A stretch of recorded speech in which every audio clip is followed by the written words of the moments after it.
出邊私房賣到10幾蚊一碗嘅奶皮子酸奶，原來自己喺屋企整咁簡單嘅喎。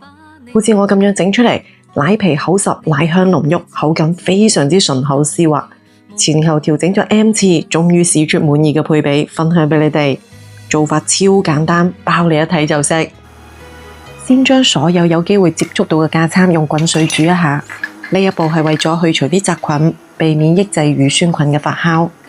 將屏幕上所有嘅食材冚唪唥倒入個煲度，呢個配比你哋可以放心乜低嚟抄作業。糖同煉奶都係為咗中和發酵之後嘅酸味，所以你哋盡量唔好去改呢個配比啦吓。唔使煮滾嘅，只要料溶啲糖就可以關火噶啦。攤凍到40度以下，倒入一包呢個常溫就可以發酵嘅乳酸菌。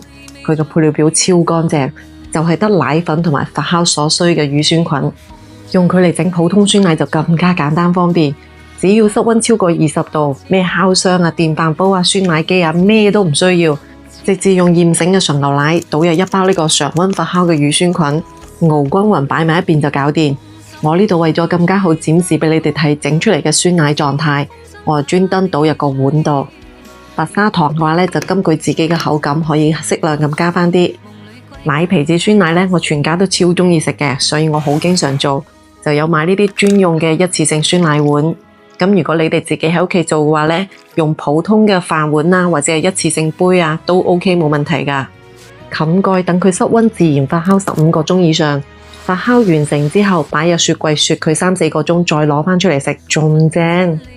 握住呢個配比，成個過程真係只需要撩一撩咁簡單。關鍵係自己整嘅真材實料，無添加，自然發酵出嚟嘅，佢奶香味非常之濃郁，而且個口感係好順口綿滑㗎。再嚟睇下呢個普通酸奶嘅狀態，係咪都係超正呢？真係冇咩必要出去買嗰啲又多糖又超長保質期嘅酸奶啦。講得咁詳細都睇到呢度咯，點個讚鼓勵下，你都嚟試下啦。有咩唔清楚嘅，評論區嚟交流。